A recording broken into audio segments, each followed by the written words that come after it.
Right, let's do this.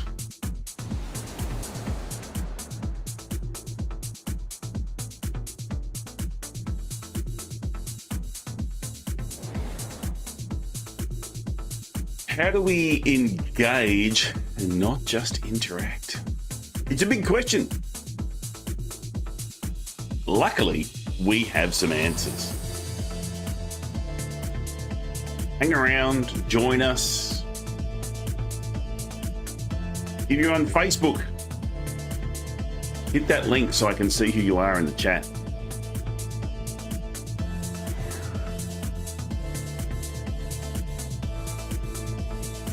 All right, it's the countdown.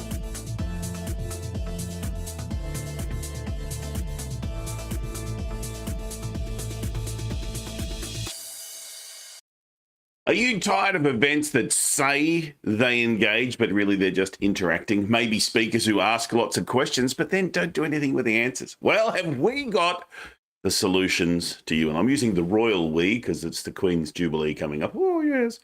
Hi, Warwick Mary here, triple certified award, multi-award winning event host. Lovely to have your company. Here for the Making Events Awesome live stream. Thanks for being here. Hit that chat box with your questions. I've got to say, one of the key things for events nowadays is the concept of engagement. We no longer want the event done to us. We want it done with us. We want that sort of, if you're virtual, it's that two-way TV, so we can see but also interact. If I'm in the room with you, I want to be able to interact with you in some way or have some kind of thing that can be done. And it's not just with the speakers, it's with the actual event as well. I no longer just want to turn up. I want to be able to go, well, what can I do with this? So let me give you a couple of examples of what doesn't work.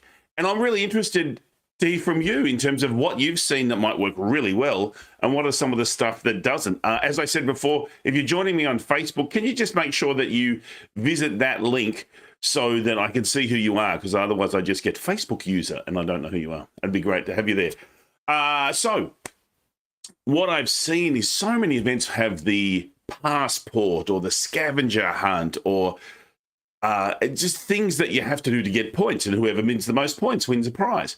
But here's the thing. If you're like me, you'll work out what do you have to do to get the points and just do the thing. And it's not about the scavenger hunt. It's all about making sure people speak to the different exhibitors and the sponsors, engage with different people. And we're trying to do that, but we're humans. And so we're like, what's the hack? How do I win the prize? And often it's the first place getter who gets the prize. At a recent event, I saw a husband and wife duo and they were both 1 and 2. So they're going hard, scanning all the stuff, not talking to people, just scanning, and that gets them the points. So you got to look at, that's interaction, but it's not engagement. So maybe you need to mix that up a bit. Maybe you need to get a top 10 and then have a spin the wheel. Maybe you need to have some input from your sponsors who will give some points for, somehow randomly give points for good interactions. How can we reward interactivity and not just, oh yeah, I went and scanned I just scanned. And you see this with sponsors for delegates as well. They'll have, I've got your name tag and I've got my gun, so I'll just go boop and I'll just scan it. And you get all these people who have scanned, but you haven't had a decent conversation. You want to have that interaction element going on. You want to be able to do something, and you want to have space within your agenda so that there is the interaction. I recently talked about having more white space. This is particularly important at the moment because we've all been locked down due to COVID or restricted from events. Now we want to come back and we want to spend time working with our colleagues. So can we create some white space environments that lends to that, dealing with sponsors and our exhibitors, that lends to some social interaction? It's a question you want to ask to make sure that you get that in your agenda for the event that you've got planned. The lovely Julian, good to see you there, Julian. Julian, don't forget, mate, head over to the Restream. Restream.io.fb, and that way it'll tell me exactly who you are. Hey, but also when it comes to working on video, Julian, who's a legend of video. By the way, if you haven't already, track down Julian Mather, and he will teach you some amazing tips on video for just promoting yourself and your events and the stuff that you've got going on.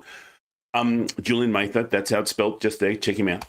So one of the things you want to do is not just as a speaker, not just interact, because we can turn to the person next to you, go into the breakout room, ask this question, here's a survey, scan my QR code. We can do all that stuff, but what do you do with that? How do you use that information to show the person who's given it that I've listened to you, I've heard you, and now I'm going to do something with it? That's a really important thing to do, because you want that two-way stream of interaction going on. So make sure you have some of that actual engagement and not interaction. And so design your presentation for it. I think a lot of us are sick of just hearing legends step up on stage and just say a whole lot of stuff and tell us lots of stories without us getting a chance to be part of that. When we watch movies now, we typically will have a phone in our hand. I know I've had to tell off my loved one when we go to the cinema and she gets a phone out and you've got this bright light in your face. And it's like, it's okay at home, but we don't do it when we're out. So we've solved that problem. We don't go to the cinema anymore. But, you know, you're watching a film and you'll be having a look at the content and go, oh, who's that person? What else have they been on? I'm in IMDbing, and while I'm looking at IMDb, I'm looking at the trivia behind it, and I'm sort of somehow trying to interact with it. How can we build that in? How can we build that into our presentation so we are getting them to do things? Here's the thing. We live in an age where engagement is key. We have such short attention spans. Your stories and content alone isn't going to be enough. Like, it will for some, but most of us, it's not enough. For me, it's not enough. I've got to look at, how do I play with the audience? How do I do things with the audience? Anyone who's been in my audiences for events that I host, I'm talking with them. I'm getting feedback from the audience as I go. I'm telling silly jokes about stuff that's happened that they were part of. So it's, how do we do that on an ongoing basis for our presentations? And that is the secret about having this engagement that's beyond interaction.